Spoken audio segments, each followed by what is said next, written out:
사랑하고 축복합니다. 여주 동행 바나바 라이프 여바라 시간입니다. 오늘도 여주 동행을 위한 하나님의 말씀 신명기 9장 9절에서 21절 말씀을 함께 나누도록 하겠습니다. 오늘도 저희들 신명기서를 계속 묵상합니다. 말씀 묵상은 설교를 하거나 성경을 연구하기 위한 시간이 아닙니다.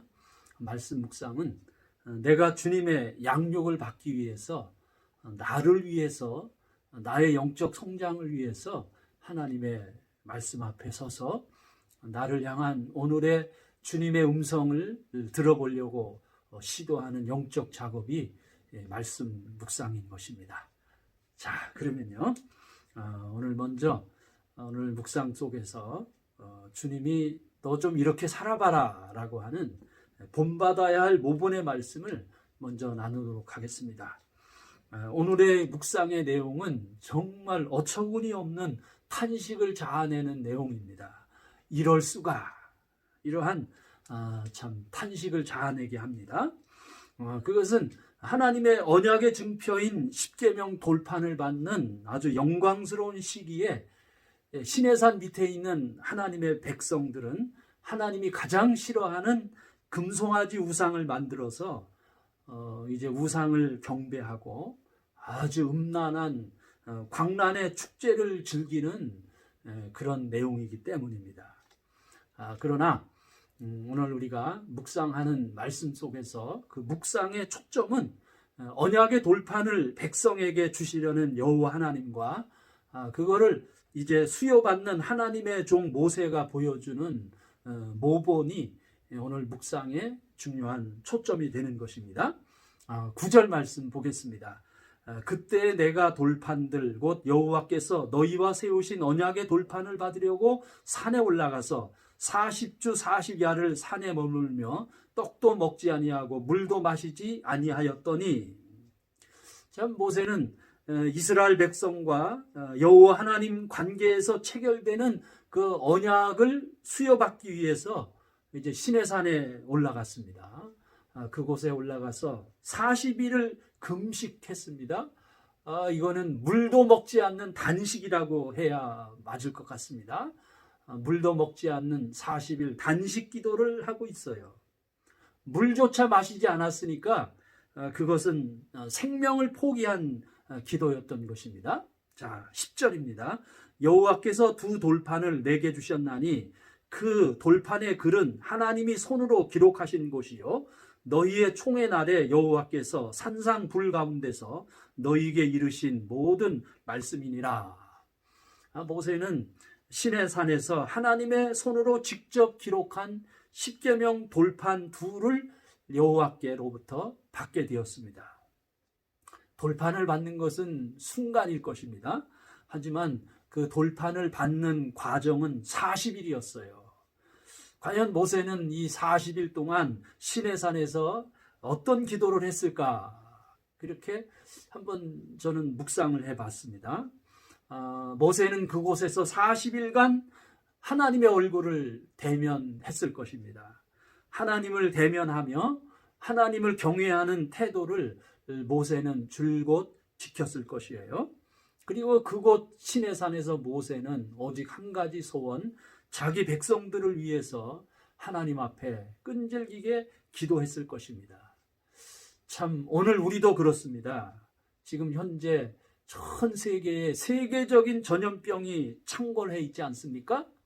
바로 이때에 사람들과의 거리를 지금 사회적 거리두기라고 거리를 두고 있습니다. 이러한 기회를 우리가 활용해서 하나님과 더욱 친밀히 대면하면 좋겠습니다. 오늘 모세처럼 하나님을 경외하는 영적 에너지를 마음에 가득 담아 하나님 앞에 나아가듯이 우리도 지금의 이 시절을 쫓아서 하나님을 대면하고 하나님을 열망하는 우리의 마음의 영적 에너지를 가득 담아 주님의 얼굴을 구하는, 하나님의 얼굴을 구하는 이러한 모습을 우리의 삶의 모본으로 삼았으면 좋겠습니다. 자, 이어서 또 묵상 가운데 우리를 향해서 지시의 말씀을 또 함께 나누도록 하겠습니다. 모세는 40일간의 10계명을 수여받는 영적 여행을 이제 모두 마치게 되었어요. 자, 11절, 12절입니다. 40주 40야를 지난 후에 여호와께서 내게 돌판 곧 언약의 두 돌판을 주시고 내게 이르시되 일어나 여기서 속히 내려가라. 내가 애굽에서 인도하여 낸 내 백성이 스스로 부패하여 내가 그들에게 명령한 돌을 속히 떠나 자기를 위하여 우상을 부어 만들었느니라. 그에게는 참 여호와의 능력과 자비로 제작된 십계명 돌판이 이제 모세에게 들려졌습니다. 그러나 문제는 그것을 전달받아야 할 이스라엘 백성들은 지금 엉망투성이가 되어 있어요. 이스라엘 백성들은 우상 숭배와 성적 타락의 늪에 완전히 빠져 있습니다. 내 백성이 부패하여 언약을 떠나 우상을 만들었느니라. 그렇게 여호와께서 말씀을 하고 계십니다.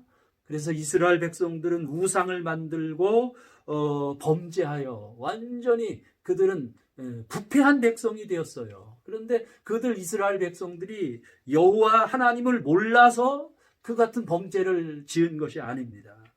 그들은 하나님의 기적을 똑똑히 목격했어요. 하나님의 기적을 그들은 시내산에 임하는 여호와의 영광의 불과 그리고 지축을 흔드는 그 여호와의 음성 가운데 그들은 여호와 하나님을 경험했습니다. 그럼에도 불구하고 이스라엘 백성들은 그렇게 부패하게 된 거예요. 참 로마서 1장 21절에 보면 우상 숭배하는 이 세상의 죄악에 대해서 이렇게 말씀하고 계세요. 하나님을 알되 하나님을 영화롭게도 아니하며 감사하지도 아니하고 오히려 그 생각이 허망하여지며 미련한 마음이 어두워졌나니. 하나님의 지시의 말씀은 오늘 여기에 있는 거예요. 곧 부패를 막으라. 나의 마음의 부패, 오늘 우리 시대의 교회의 부패, 이 부패를 막으라는 거예요. 곧 그렇습니다. 하나님을 예배하지 않고 그리고 전능하신 하나님께 감사하지 않으면 우리 마음이 부패해집니다. 그렇기 때문에 오늘 우리에게 참 시급한 것이 바로 그것입니다. 코로나 사태로 말미암아 오늘의 우리 교회와 우리 그리스도인들의 예배가 지금 무너졌습니다. 예배가 무너지면 마음이 부패합니다. 그러하기 때문에 지금 우리에게 시급한 것이 예배의 회복입니다. 우리 한국교회에 지금 시급한 것이 바로 예배의 회복입니다. 그래서 예배를 회복하라 라고 하는 이 주님의 지시의 음성을 이 시간 새롭게 듣습니다. 자, 이번에는 회개의 말씀을 또 함께 나누도록 하겠습니다. 심령의 부패는 하나님을 떠나게 한다고 그랬어요. 생각이 허망해지고 마음이 어두워져서 그만 근심과 염려에 빠지게 됩니다. 그러면 인생은 결국 하나님을 떠나게 돼요. 결국 십계명 돌판을 들고 모세는 산을 내려왔어요. 자, 16절, 17절입니다. 내가 본즉 너희가 너희 하나님 여호와께 범죄하여 자기를 위하여 송아지를 부어 만들어서 여호와께서 명령하신 돌을 빨리 떠났기로 내가 그 두 돌판을 내 손으로 들어 던져 너희의 목전에서 깨뜨렸노라. 이스라엘 백성의 장막에는 우상 숭배의 이 광란의 축제 현장이 펼쳐졌습니다. 그래서 급기야 모세는 돌판을 백성들 앞에 내던져서 그 돌판을 파쇄해 버렸습니다. 하나님을 경외하지 않는 이스라엘 백성들에게는 그 십계명 돌판은 더 이상 생명의 말씀이 아닌 단지 돌덩어리에 불과한 것입니다. 자, 21절 말씀도 읽습니다. 너희의 죄 곧 너희가 만든 송아지를 가져다가 불살라 찢고 티끌같이 가늘게 갈아 그 가루를 산에서 흘러내리는 시내에 뿌렸느니라. 모세는 우상으로 만든 금송아지를 가져다가 이제 불에 태우고 그리고 절구에 찢고 먼지같이 가루를 만들어서 산에서 흘러내리는 깨끗한 시냇물에 다 흘러보냈습니다. 이 엄청난 금덩어리인 이 송아지 우상이에요. 저는 오늘 이 말씀을 묵상하면서 모세가 커다란 그 금덩어리를 그냥 가루로 만들어서 시냇물에 흘러보내는 이 광경을 보고서요, 주위에 바라보는 사람들의 반응이 좀 생각났습니다. 주변에 바라보는 무지한 사람들은 아마 이런 생각이 들었을 거예요. 아, 참 아깝다. 그렇습니다. 죄와의 결별은 이 세상에 어떠한 아까운 것과의 결별도 감수해야 하는 것입니다. 어떠한 손해도 감수해야 하는 거예요. 어떠한 불편도 감수해야만 이 죄와의 결별이 가능한 것이겠죠?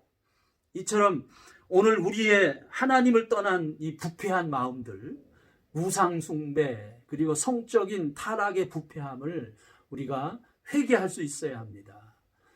죄를 회개함이 우리에게 복이고, 죄를 회개함이 하나님의 영광을 실제로 경험하는 중요한 기회요, 중요한 기회가 되는 것입니다. 자, 이제 끝으로 약속의 말씀 함께 나누겠습니다. 이스라엘의 범죄에 대해서 하나님은 분노하셨어요. 그래서 13절, 14절입니다. 여호와께서 또 내게 말씀하여 이르시되 내가 이 백성을 보았노라. 보라, 이는 목이 곧은 백성이니 나를 막지 말라. 내가 그들을 멸하여 그들의 이름을 천하에서 없애고 너를 그들보다 강대한 나라가 되게 하리라 하시기로. 참 죄에 대해 분노하시는 하나님을 봅니다. 그런데 이렇게 죄에 대해 분노하시는 하나님의 모습이 오히려 우리에게 은총의 기회가 될 수가 있는 겁니다. 왜냐하면 더 무서운 하나님의 진노는 하나님의 백성의 범죄에 대해 무관심하시는 거예요. 등을 돌리는 것입니다. 자, 19절입니다. 여호와께서 심히 분노하사 너희를 멸하려 하셨으므로 내가 두려워하였노라. 그러나 여호와께서 그때도 내 말을 들으셨고. 그렇습니다. 하나님이 우리의 범죄에 대해서 진노하시는 것은 그 이면에 하나님의 자비의 그늘이 있다는 것입니다. 이스라엘 백성들을 살리기 위한 하나님의 또 다른 은총의 방편이 진노였습니다. 그리고 더 중요한 것은 모세는 다시 시내산에 올라가 40일 금식 기도를 했습니다. 그래서 그곳에서 이스라엘 백성들을 살리기 위한 기도를 올리게 되었고요. 하나님의 자비와 긍휼을 구하는 기도를 모세는 기도했습니다. 그리고 그 기도가 응답이 된 거죠. 여호와께서 그때도 내 말을 들으셨고, 하나님은 들으시는 분이십니다. 하나님은 어바라, 여주동행 바나바 라이프, 오늘도 계속됩니다. 사랑하고 축복합니다.